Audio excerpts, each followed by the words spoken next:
नमस्कार बंधू भगिनींनो, आपल्या सगळ्यांचं सहर्ष स्वागत आहे स्वास्तिकम या माझ्या चॅनलवर।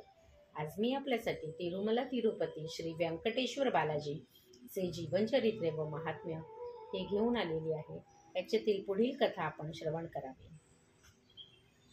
गोविंदा गोविंदा। पद्मावतीचा पूर्वजन्म वृत्तांत। प्राचीन काळी पद्माक्ष नावाचा राजा राज्य करीत होता। त्याला संतान नसल्या कारणाने संतान प्राप्तीसाठी वरलक्ष्मीचे व्रत करीत असे।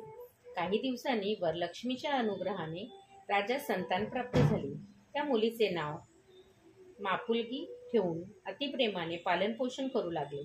मापलुगी दिवसेंदिवस शुक्ल पक्षाच्या चंद्रासारखी वाढत 16 वर्षाची झाली। मापलुगी लहानपणापासूनच श्रीहरीची भक्तिपूर्वक पूजा करीत असे। तिच्या मनात श्रीहरी ठसून गेलेला होता। श्रीहरीला मन अर्पण करून श्रीहरीशी विवाह करण्याचा निश्चय तिने केला।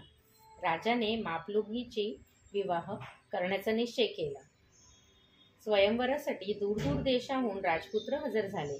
लंकादेश रावणाला पण ही हकीकत माहीत झाली। मापलुगीच्या सौंदर्याविषयी अगोदरच ऐकून माहीत होतं।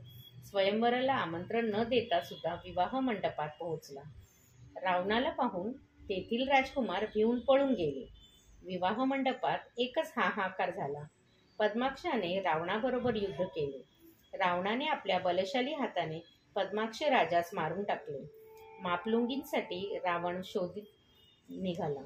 मापलुंगी कोठेच दिसेना। मापलुंगी पळून जाऊन श्रीहरीच्या पूजा मंदिरात जाऊन लपून बसली। श्रीहरीचे ध्यान करू लागली। श्रीहरीच्या कृपेने मापलुंगी तेथून अदृश्य झाली। रावण निराश होऊन तेथून चालता झाला। मापलुंगी तेथून अदृश्य होऊन वनात वेद पठण करीत असलेल्या मुनी लोकांबरोबर प्रकट झाली।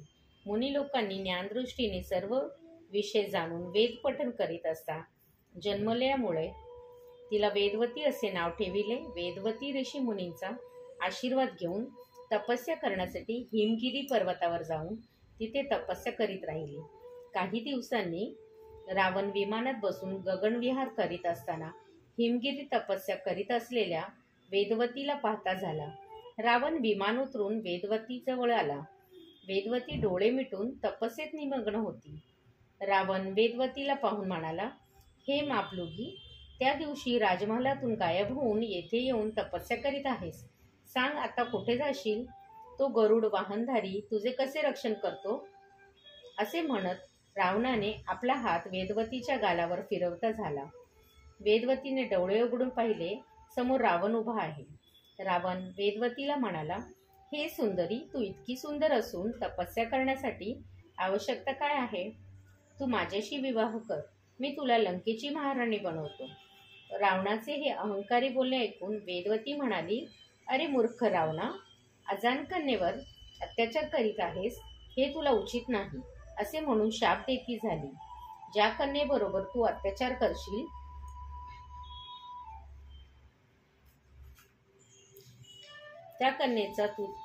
ती कन्या तुझा सर्वनाश करेल, तुझं नाव निशाण मिटून जाईल। असं शाप देऊन वेदवतीने अग्निदेवाचे ध्यान करून अग्निप्रवेश करून घेतला। श्रीराम आपल्या वडिलांच्या आज्ञेनुसार सीता लक्ष्मणासहित 14 वर्षे वनवासात अरण्यात राहिले। अरण्यात झोपडी बांधून घेऊन कंदमुळे खात राहू लागले। रावणाने सीतेचे अपहरण करण्यासाठी मायारूपी हरिणीला तेथे पाठवून दिले। रामाने सीतेच्या इच्छेनुसार हरिणीचा पाठलाग केला। राम बराच वेळ न आलेला पाहून सीतेने लक्ष्मणास मदतीस पाठवून दिले। ही संधी साधून रावणाने मायारूपी संन्यासी बनून सीतेचे अपहरण करून घेऊन गेला। रावणाच्या या मायेला अग्निदेव अगोदरच जाणता होऊन आपल्याजवळ असलेल्या वेदवतीला तिथे ठेवून निज सीतेला आपल्या सामावून घेतले। रावणाने नकली सीता समजून उचलून नेले। वेदवती सीता बनून लंकेत रावणाच्या वतीने अनेक कष्ट सहन करू लागले।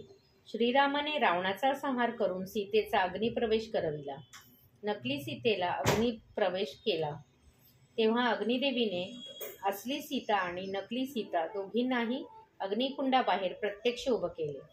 हे राम चंद्रा, रावणाच्या या मायेला मी अगोदरच जाऊन वेदवतीला मायावी सीता बनवून असलेली सीतेस माझ्यापाशी ठेवले. वेदवतीने सीतेसाठी लंकेत रावणाच्या हाती अनेक कष्ट सहन करून महान त्याग केला आहे. या तपाचे फल तुला वेदवतीशी विवाह करायला हवे. सीतादेवीने पण श्रीरामाला विनंती केली. रामचंद्र अग्निदेवाला म्हणाले, हे अग्निदेवा, मी ह्या अवतारात एक पत्नीव्रती आहे. मी दुसरा विवाह करीत नाही. परंतु पुढे कलियुगात वेदवती आकाशराजाला पद्मावती नावाने जन्मास येईल. तेव्हा मी व्यंकटेश्वराचे अवतार घेईन. तेव्हा पद्मावती बरोबर विवाह करेन. श्री रामचंद्राचे वचन ऐकून वेदवती आनंदित होऊन पुन्हा पुन्हा तिने अग्निप्रवेश केला. तीच वेदवती या जन्मात पद्मावती झाली. श्री तिरुपती बालाजी वरदस्तु. शुभम भवतु शुभम भवतु शुभम भवतु.